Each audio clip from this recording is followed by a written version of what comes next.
할렐루야. 삼위일체 하나님의 은혜와 자비와 평강이 우리 모두 가운데 임하기를 간절히 원합니다.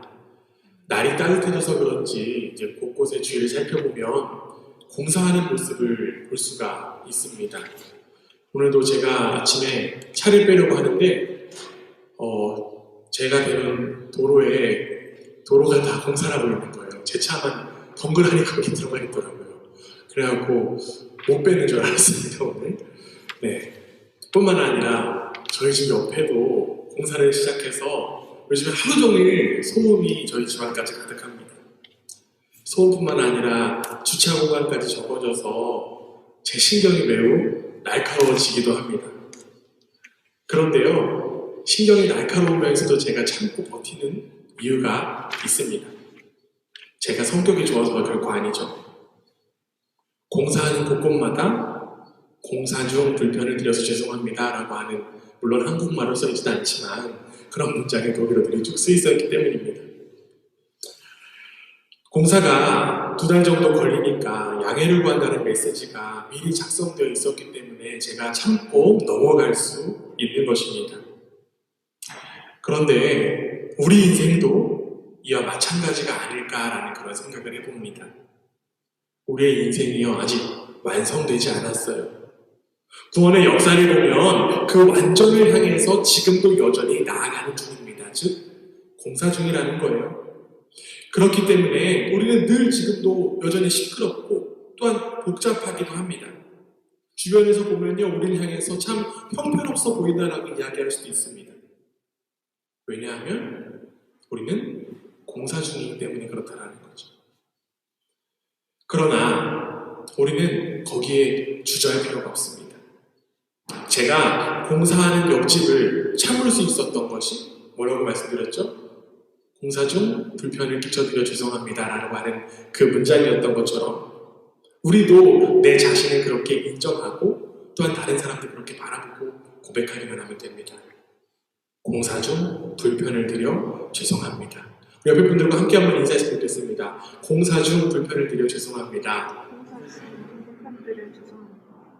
네. 그렇게만 이야기하면 뭔가 부족할 것 같아요. 그래서 답변을 좀 해야 될 것 같은데 어떤 답변을 하냐면요, 이렇게 답변했으면 좋겠습니다. 사랑은 모든 허물을 가리옵니다. 함께 한번 고백하겠습니다. 사랑은 모든 허물을 가리옵니다. 아멘. 우리 주님의 사랑 안에서 어떤 우리의 모든 허물들이 가리워지고 주님 안에 하나 되는 우리 그라치 반석교회가 되길 간절히 소망합니다. 부활하신 주님은요, 제자들에게 너희는 예루살렘을 떠나지 말고 내게서 들은 아버지의 약속을 기다려라 라고 말씀하셨습니다. 아버지의 약속 무엇입니까? 바로 그 약속은요, 성령의 세례였습니다. 예수님이 부활하시고 승천하신 이후에 제자들은요, 예루살렘으로 돌아가 자기들이 묵고 있던 그 한 다락방에 모여서 열심히 기도했습니다. 일명 무슨 다락방이라고 이야기하죠? 마가의 다락방이라고 이야기하죠. 그곳에 모인 사람의 숫자가 약 한 120명 정도가 됐다라고 하니까 또 아마 적지 않은 숫자가 그 자리에 모여 있었던 것 같습니다. 생각해보면요, 예수님께서 십자가에 달려서 죽으실 당시만 해도 예수님의 그 죽음의 자리에 여인들이 몇 명밖에 없었던 것을 생각해보면 지금 그 박해의 현장이었던 예루살렘에 120명이라고 하는 사람들이 남아있다라고 하는 이야기는 꽤나 많은 사람들이 모여있는 것이다 라고 이야기할 수 있습니다. 그런데 참 이상한 일이에요. 만약 제가 그 당시 예수님을 따르던 사람이라고 하면 저는 한시라도 빨리 예루살렘을 떠나고 싶었을 것 같습니다. 왜냐하면 예루살렘은 영광의 도성이 아니라 상처의 땅이고 좌절의 땅이라고 여길 수 있기 때문에 그렇죠. 그래서 그 누구보다 저는 빨리 예루살렘을 떠나고 싶을 것 같습니다. 역시 제자들은요, 저의 그 미천한 생각과는 달랐던 모양입니다. 그들이 예루살렘에 남아서 기도할 수 있었던 이유 무엇이었을까요? 앞서 이야기했듯이 지난 제자들에게는요, 예수님이 남긴 당부와 약속이 있었습니다. 그래서 그들은 예루살렘을 떠나지 않고 한 곳에 모여 기도할 수 있었던 것입니다. 누가 봐도 예루살렘을 당장이라도 떠나야 되는 상황이었지만 제자들이 떠나지 않고 기도할 수 있었던 이유를 우리가 함께 바라보기 원합니다. 마찬가지로요, 우리의 삶의 근거는 바로 주님의 약속입니다. 우리가 이렇게 모일 수 있는 이유는요, 무엇일까요? 마태복음 18장 20절에 보면 두세 사람이 내 이름으로 모인 곳에 나도 그들 중에 있느니라 라고 주님께서 약속하셨습니다. 우리가 함께 옆에 있는 이들을 보면서 좋아서 모일 수 있지만 함께 모여 예배하고 찬양하고 기도할 수 있는 거 언제나 같습니다. 우리는 모든 행동의 시작을 하나님의 약속, 즉 말씀을 근거로 삼을 수 있어야만 합니다. 내가 세상 끝날까지 너희와 항상 함께 있으리라 라고 하시는 그 약속의 말씀을 붙들고 우리는 이 세상 가운데 담대히 살아갈 수 있어야만 합니다. 그렇기 때문에 주님의 약속을 기억하기 위해서 늘 말씀을 가까이 해야만 하겠죠. 바쁘고 분주함에 따라서 하나님의 약속 잊어버릴 때가 너무나도 많아요. 하나님의 약속 우리가 순식간에 잊어버립니다. 그런데 그 주님의 약속과 당부를 우리가 매일같이 되새길 때 그 말씀이 우리를 옳은 길로 인도할 줄 믿습니다. 여러분께 다시 한 번 더 강조합니다. 우리의 삶을 규정하고 우리의 삶을 인도하는 것은 오직 주님의 말씀밖에 없습니다. 주님의 약속밖에 없다는 거예요. 이번 한 주도 다시금 말씀 붙들며 살아가는 이번 한 주 되길 원합니다. 또한 다가오는 6월달, 이 6월달도 그 말씀 붙들면서 주님의 그 약속의 말씀 붙들면서 평안한 누리는 우리 모두가 되기를 주님의 이름으로 간절히 원합니다. 제자들은요, 함께 모여서 기도하는 동시에 예수님과 지냈던 그런 시간들을 떠올렸을 거예요. 예수님과 지냈던 시간들 어떤 시간들이었을까요? 예수님께서는 병든 사람을 고쳐주시기도 하셨고요. 또한 귀신을 내쫓기도 하셨고요. 그리고 배고픈 사람들을 먹이셨고 소외된 사람들의 친구가 되어주셨던 그 예수님. 그 예수님을 제자들은 떠올렸을 것입니다. 그리고 무엇보다 주님이 떠나신 후에야 비로소 그분이 하나님의 아들임을 깨달았을 것입니다. 깨달으면요, 항상 뒤늦게 찾아오는 법이기 때문에 그렇죠. 자책과 부끄러움이 그들을 사로잡았을 것입니다. 위기 앞에서 주님을 버리고 떠났던 자들의 그 자기들의 비겁한 모습들이 떠올라서 이들은 가슴 치면서 울었을 수도 있습니다. 그런 그때 그들 자리에 성령님께서 임하시는 것입니다. 지난주에 성령 강림 주일 예배를 우리가 함께 드렸잖아요. 그 예배를 시작하면서 제가 예배 인트로에서 말씀드렸던 거 혹시 기억나시나요? 이런 말씀을 드렸습니다. 성령은 물과 같아서 높은 곳에서 낮은 곳으로 흐른다. 가장 낮은 곳을 찾는다라고 하는 그런 문장. 이 브루더 호프의 공동체 장로였던 하임리 아놀드라는 분이 했던 말인데요. 성령은 정말 물 같아서 가장 낮은 곳을 찾습니다. 그렇다면 가장 낮은 곳 어디일까요? 여러 가지들이 가장 낮은 곳을 떠올릴 수 있지만 가장 낮은 곳은 바로 우리의 상한 마음입니다. 좌절과 실패와 절망으로 가득 찬 그 낮고 상한 마음에 성령님께서 임하십니다. 상함으로 가득했던 제자들의 마음은 성령님께서 임하시기에 적절한 자리였을 것입니다. 성령님은 제자들의 상한 마음을 위로하고 감싸안고 일으켜 세우셨습니다. 제자들의 상한 마음에 임한 성령 하나님께서 우리의 상한 마음에도 임하시기를 간절히 원합니다. 여러 가지 삶의 무게를 감당하느라 지친 마음을 이끌고 이 자리까지 나오신 분들도 계신 줄 압니다. 가족과 고향과 친구들을 떠나 내가 이 먼 곳까지 와서 도대체 내가 지금 무엇을 하고 있는 것인가 라고 하는 회의감이 드는 분도 계실 수도 있습니다. 상황도 어렵지만 사람에게 받는 상처 더욱더 우리의 마음을 힘들게만 합니다. 학교와 직장에서 그리고 가정에서 받은 여러 가지 상처들이 있습니다. 특히 우리 자녀들이 받은 상처가 있다라고 하면 그 상처는 배가 되어서 부모에게로 다가오기도 합니다. 어쩌면 우리는 상한 마음이 가득한 채로 지금 이 자리 가운데 나와 있는지도 모릅니다. 그러나 여러분, 결코 좌절하지 마시기 바랍니다. 성령님은 여러분의 그 낮은 마음, 여러분의 그 상한 마음을 찾아오시는 분이십니다. 특히나 그 상한 영혼에 관심이 많으신 분이 바로 우리 주님이세요. 그리고 좌절해 있는 우리의 손을 붙잡고 일으키시는 분이 바로 우리 성령님이십니다. 성령이 임하여서 일어났던 제자들처럼 우리도 성령님과 함께 일어나게 될 줄 믿습니다. 여러분, 지금 시간이 12시가 넘었는데 배가 고프실 거라고 생각됩니다. 제가 음식 이야기를 하려고 합니다. 제가 좋아하는 디저트 가운데 여러 가지가 있지만 특별히 좋아하는 디저트 가운데 저는 티라미수를 좋아합니다. 그래서 이탈리아 레스토랑 가면요, 저는 티라미수를 항상 마지막에 시켜 먹어요. 그러면 뭔가 마지막에 먹었다는 그런 기분이 듭니다.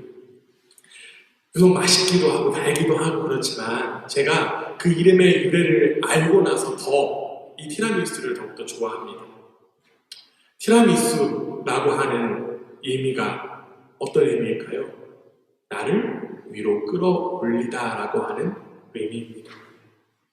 그래서 이탈리아 엄마들은 아이들이 시험을 망치고 돌아오면 풀이 죽은 아이들을 데리고 아이스크림 가게를 가거나 뭐 과자나 조각 케이크를 파는 가게로 간다라고 합니다. 그것들 사 먹인다는 거예요. 그 중에서도 우울할 때 먹기 좋은 것이 티라미수입니다. 부드럽고 달콤해서 그 마음의 쓰라림을 잊게 만들기 때문에 그렇죠. 제가 이것을 책에서 본 거거든요. 그래, 실제로 맞는지 우리 유정 선생님께 나중에 한번 확인하면 좋겠습니다.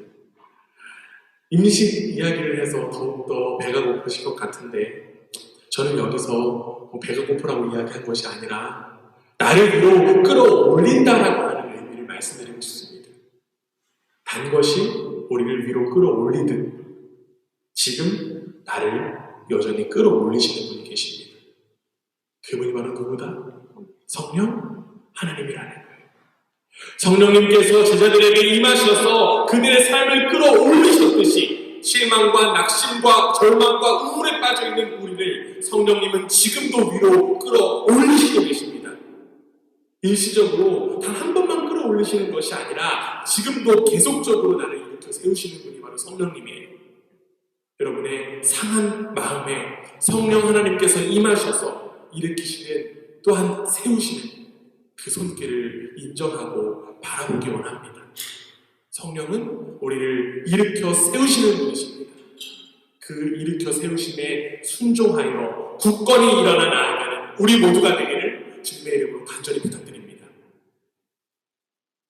오늘 우리가 함께 읽은 이 성경의 본문은요, 가장 낮은 곳에 찾아오신 그 상한 마음에 찾아오신 성령님의 그 순간의 장면을 지금 기록하고 있습니다. 그 순간의 장면이 어떤지 다시 한 번 더 말씀을 통해서 보겠습니다. 오늘 본문 2절, 3절 말씀인데요. 우리 한 목소리로 함께 한번 읽어보겠습니다. 함께 읽습니다. 시작! 호련히 하늘로부터 급하고 강한 바람 같은 소리가 있어 그들이 앉은 온 집에 가득하며 마치 불의 혀처럼 갈라지는 것들이 그들에게 보여 각 사람 위에 하나씩 임하여 있더니 갑자기요 세찬 바람이 부는 듯한 소리가 하늘에서 나더니 그들이 앉아있는 온 집안을 채웠습니다. 그리고 그들은 불길이 솟아오르는 것 같은 혀들이 갈래 갈라지면서 나타나 각 사람 위에 내려앉은 것을 보았습니다. 이 모습은요 비일상적인 그런 경험이었어요. 이 세찬 바람들은 그들의 상한 마음, 우울한 마음들을 다 날려보내고 또한 그 세찬 불꽃은 재처럼 식어가는 이들의 영혼의 불을 다시 한 번 더 지폈습니다. 성령을 경험한 이들은요, 그 다락방에 그냥 가만히 머물러 있을 수가 없었습니다. 이어서 나오는 4절 말씀입니다. 그들이 다 성령의 충만함을 받고 성령이 말하게 하심을 따라 다른 언어들로 말하기를 시작하니라. 그들은요, 이 제자들은 일어났습니다. 그리고 방언으로 말하기 시작했다라고 성경은 기록합니다. 당시에 이 예루살렘에는요, 세계 각국에서부터 그 경건한 유대인들이 함께 모여 있었고 살고 있었다고 합니다. 그런데 그들은 떠들썩한 그 소리에 놀라서 몰려들었다가 제자들의 그 말을 듣고 더 깜짝 놀랍니다. 제자들이 각각 자기들이 살던 그 지역의 말로 말을 하고 있던 거예요. 자기들의 그 방언으로 지금 이야기를 하고 있다는 거예요. 8절 말씀 볼게요. 우리 각 사람이 난 곳 방언으로 듣게 되는 것이 어찌 됨이냐. 서로 다른 지역에 살던 사람들이 다른 말을 쓰는 것 당연하죠.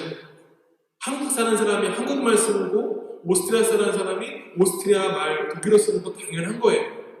그런데 성령님께서 제자들에게 임하시자 그들이 그 예루살렘에 있던 그 이방인들, 외국 사람들이요, 제자들의 방언을 알아듣기 시작했다는 거예요. 성령님이 제자들에게 임하셨기에 이 제자들이 방언을 했다는 것도 대단하지만 저는 그 방언을 다른 사람들이 알아들었다라고 하는 사실에 주목하고 싶습니다. 우리는요, 같은 언어를 사용한다라고 해도 의사소통이 되지 않는 경우가 많습니다. 예를 들면 이런 경우가 있어요. 나는 슬퍼요 라고 말하는 사람이 있지만 의사소통이 안 되면 어떨까요? 슬픔에 공감하지 않아요. 또한 나 외로워요 라고 하지만 친구가 되어주지 않는 사람이 있어요. 나는 기쁘다라고 하지만 함께 기뻐하지 않는 사람도 있어요. 같은 언어를 사용하면서도 상호소통이 전혀 되지 않는 것입니다. 사실 이러한 이야기는 다른 사람들의 이야기가 결코 아닙니다. 가정에서, 또한 부부 사이에서, 부모와 자식 가운데에서, 그리고 직장과 학교와 이웃에게서, 더 나아가 교회에서도 일어나는 일이 바로 이러한 일입니다. 우리가 다 같은 한국어를 사용한다라고 하지만 우리는 어쩌면 소통하지 못하는 그 불통의 시대에 살아가고 있습니다. 그러나 우리와 같은 그 불통의 상황 속에서 성령님께서 임하시는 소통이 가능해진 모습을 우리는 오늘 본문을 통해서 보게 될 수 있는 거예요. 이렇게 성령님은요, 우리 사이에 막혀있던 그 담을 허무시는 분이십니다. 성령님이 임하시면 우리는 모든 차이를 넘어서 소통할 수 있게 됩니다. 왜냐하면 성령님은 우리를 하나 되게 하시는 분이시기 때문에 그렇죠. 에베소서 4장 3절에 이렇게 되어 있습니다. 우리 한 목소리로 함께 읽겠습니다. 함께 읽습니다. 시작. 평안에 매는 줄로 성령이 하나 되게 하신 것을 힘써 지키라. 아멘. 이렇게 성령을 체험했던 초대교회 교인들은요, 유대인이라는 선민의식의 그 높은 벽을 넘어서 이방인과 하나 되어서 함께 손을 맞잡을 수 있었습니다. 그래서 이방인 기독교인들은 예루살렘에 있는 성도들이 기근으로 어려움을 겪고 있다는 그런 말을 들었을 때 그들을 위해서 의연금을 모아서 보내주기로 했습니다. 그들은요, 인종, 피부색, 국적을 떠나 성령으로 하나가 된 것입니다. 하나가 되는 것에 대해서 많은 단체나 많은 공동체, 그리고 직장이나 가정에서도 관심을 많이 갖고 있는 주제입니다. 사실 돌아보면 우리의 마음고생의 대부분이 인간관계에서 오는 것을 너무나도 잘 알고 있습니다. 그래서 여러 가지 방법을 사용해서 사람과의 관계를 좋게 만들고 싶어 하고 조화로움을 추구하려고 하죠. 또한 예의를 지키라고 강조하기도 합니다. 때로는 어떠한 가상의 적을 만들어서 배타적인 방법으로 하나를 추구하기도 해요. 또 어떤 방법들이 있습니까? 하나 되게 하기 위해서 해병대 캠프 같은 거를 참여하기도 하고요. 또한 사명선언문 같은 거를 작성하기도 합니다. 여러 가지 방법들이 도움이 될 때도 있지만 또한 우리는 이 가운데에서 가장 중요한 것을 놓치지 말아야만 합니다. 이 모든 것들요, 일시적인 효과를 불러일으킬 수 있어요. 그러나 근본적으로 해결해주지 못한다는 거예요. 왜냐하면 우리를 하나로 만드시는 분은 오직 성령 하나님밖에 없기 때문입니다. 우리를 하나로 만들 수 있는 것은 다른 그 어떤 방법이 아니라 성령님께서 하시는 일이시기 때문에 그렇다는 거죠. 성령을 믿으면 다른 이가 남과 같이 여겨지지 않게 됩니다. 성령이 임하시게 되면 나와 무관한 사람이 남이 아닌 것으로 여겨지게 되고 함께 도울 수 있게 되는 것입니다. 성령이 임하시게 되면 고통을 당하는 사람이 나와 무관한 사람이 아니라 잘 아는 사람이라고 여겨지게 됩니다. 그러다 보니까 그 고통이 누구의 고통이 될까요? 내 고통이 되겠죠. 그 사실을 너무나도 잘 알았던 사도 바울도 이렇게 고백합니다. 로마서 12장 15절 말씀인데요. 다시 한번 더 우리 한 목소리 함께 읽어보겠습니다. 함께 읽습니다. 시작. 즐거워하는 자들과 함께 즐거워하고 우는 자들과 함께 울라. 아멘. 우리의 힘으로는 결코 할 수 없습니다. 우리는 자연스럽게 자신만을 생각하고 내 중심적으로 사고하는 이들이기 때문에 그렇습니다. 그러나 그러한 우리의 마음에 성령님께서 임하신다라고 하면 그 누구도 남이 아니라 남이 내가 되는 역사가 일어날 줄 믿습니다. 성령의 바람이 불어오고 우리 속에 하늘의 불이 지펴져서 우리가 즐거워하는 자들과 함께 즐거워하고 우는 자들과 함께 우는 하나가 되기를 간절히 원합니다. 이 모습이야말로 성령 하나님께서 일하신 하나된 모습인 줄 믿습니다. 우리가 지금 이곳에 그라츠 반석교회라고 하는 이름으로 하나가 되었지만 사실 살펴보면요, 우리는 결코 하나가 될 수 없는 사람들입니다. 한번 주변을 돌아보세요. 똑같이 생기신 분이 있으신가요? 네. 그러면 안 되는데. 네. 우리는 각자 다른 환경에서 자라고 각자 다른 이유로 이곳까지 왔으며 다른 삶의 방식을 추구하고 있습니다. 교회까지 가지 않고요. 우리가 흔히 볼 수 있는 가정에서도 마찬가지입니다. 사랑으로 한 가정이 되었지만 시간이 지날수록 서로가 다른 모습들 극명하게 드러나게 됩니다. 맞으시죠? 네. 여기서 끄덕이지 않으시면 저만 나쁜 사람이 되는 거예요. 우리는 그 다름을 바라보며 하나님께서 우리 각자를 고유하게 만드셨다는 사실을 분명하게 바라볼 수 있어야만 합니다. 그렇기 때문에 그 다른 하나하나가 너무나도 아름답고 귀한 거예요. 그 각기 다름의 아름다움이 하나를 지향할 때 더욱 귀하게 사용될 줄 믿습니다. 우리는 각기 다르지만 또한 더 큰 같음이 있어요. 어쩌면요, 우리에겐 같음이 더욱더 많습니다. 어떤 같음이 있을까요? 우리 모두는 창조주이신 하나님의 피조물이라는 사실입니다. 또한 우리는 예수 그리스도의 십자가의 보혈로 새 생명 얻은 이들이라고 하는 같음입니다. 그리고 우리는 성령 하나님께서 우리 가운데 임하셔서 살아가는 이들이라는 같음이 있습니다. 그렇기 때문에 우리의 겉모양은 다르지만 그 다름을 존중하고 인정하며 성령 안에서 우리가 더욱더 하나 될 수 있는 거예요. 성령님은 서로의 존재를 선물로 여기며 하나 되게 하십니다. 공동체라고 하는 이 단어를 영어로 보면 커뮤니티라고 합니다. 여기에 com이라고 하는 것은 함께라는 의미고요. 또한 유니티라고 하는 것은 무누스라고 하는 말에서 시작된 표현인데, 이 무누스라고 하는 표현은 바로 선물을 의미합니다. 즉 공동체란 함께 선물이 되는 사람들의 모임입니다. 우리가 공동체라고 하면요, 서로가 서로에게 선물이 되는 그런 것입니다. 선물은요, 받으면 기분이 좋죠. 기분이 좋은 것처럼 내가 누군가에게 기분 좋은 존재가 되고 누군가도 나에게 기분 좋은 선물이 되는 그것이 바로 공동체라는 거예요. 그렇게 서로가 선물이 될 때 공동체는 결국 하나가 됩니다. 성령님이 임하시면 우리는 서로를 선물로 여길 수 있게 됩니다. 우리 옆에 분들하고 이렇게 한번 인사하겠습니다. 당신은 나의 선물입니다. 네. 혹시 부부가 계시면 손을 좀 맞잡고 해서 네. 당신은 나의 선물입니다. 다시 한 번 더. 네. 감사합니다. 네.